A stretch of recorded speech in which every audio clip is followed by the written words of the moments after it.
journey before I launched. I kind of got the call for it in 2013 and we started in 2016. And before we launched, I went around with a notebook. I'm extremely inquisitive. Questions can save you tuition. So ask the question. A lot of people ask, what's the difference between me and a lot of my artist friends who started churches and why have what we've done been so successful? And I tell them, I think one of the reasons why is because I wasn't prideful to think just because you're successful in one area makes you automatically successful in every area.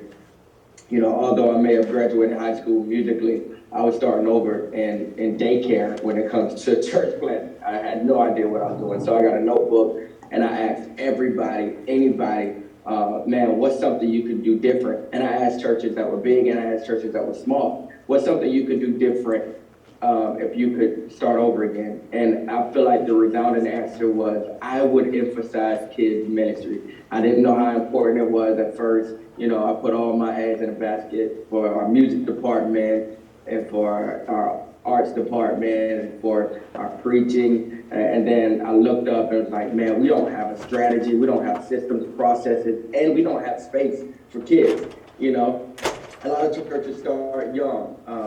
We did as well. We put a lot of our emphasis on college campuses and started young, but then what starts happening really quickly is people get married and you start having kids all over the place, mine included. We've had 2 kids since we launched. And so in the past 6 years. And so for us, early on, it was, hey man, let's emphasize this area. And how did we go about emphasizing the area? Well, practically in our new building, we were able to buy a Best Buy in 2020 during the pandemic. God blessed us to be able to purchase this amazing building. And from jump, we said, you know what, a third of this building is going to our kids. We built in it the largest indoor playground in our region, and put an arcade in it and put their current sanctuary for the kids is the size of our previous sanctuary. And so we built it with them in mind. We've got 8 classrooms with Jack and Jill restrooms that separate them. Also, we have restroom space for them, publicly accessed in the check-in area, and then also a public restroom for them for the sanctuary. Now, you may be thinking, man, that's pretty aggressive and it sounds like a lot of money. Well, yeah, it is a lot of money. It was a whole lot of money. The playground alone was $100,000. But I will tell you this, God writes checks. Yes! He gives provision from vision. And that's not a jingle, that's not a cliche, I'm a witness. We were well over budget for the playground. Matter of fact, the architects told me, hey, Travis, you guys are over budget. If you go forward with this playground, it won't be financed. You'll have to pay for it out of pocket. And I prayed about it, and God said, hey, what did I tell you to do? And I went back to him and said, I don't know, God. God's going to pay for it. And a few weeks later, we got an anonymous gift. We still don't know where it came from, of $100,000 on the dot to pay for the playground. It was a vision God had put in my heart. It wasn't a vision, and God paid for it. And so I want to just encourage you, if you write the vision, you make it plain. Give God something to work with. Faith without works, James said, is dead. But working your faith is actually writing it down. Get a real plan. Hey, what would you do if budget wasn't an option? And this is how I lead my staff and my team. One of our actual culture codes is to dream beyond. Meaning, hey, if there was not a budget, what would you do? I want the biggest plan possible so we can put something on the altar to pray about. And then if you reach for the sky, if you reach beyond the sky, it'll still be amazing, even if we can't afford it, And so I'm that guy. I'm a faith guy. I'm always going above and beyond, and I want to give God something to work with. So I want to encourage you to do the same thing.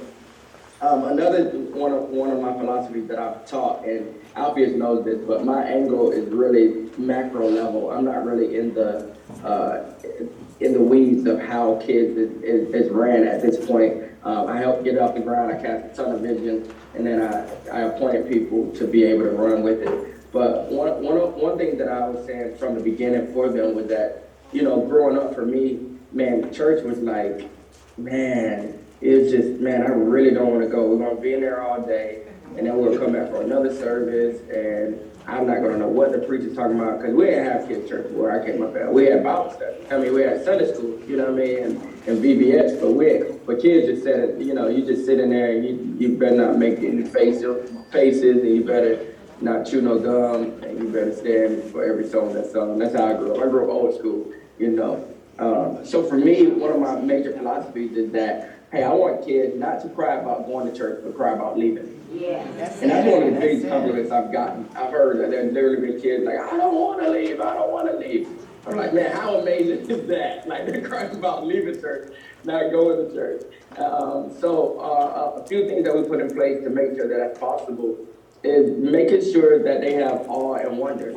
And I know a lot of times when we talk about this, when we talk about church, we feel like, oh man, no, it shouldn't be exciting, or it shouldn't be, they should just know it's about Jesus. Well, how can we catch them unless we excite them?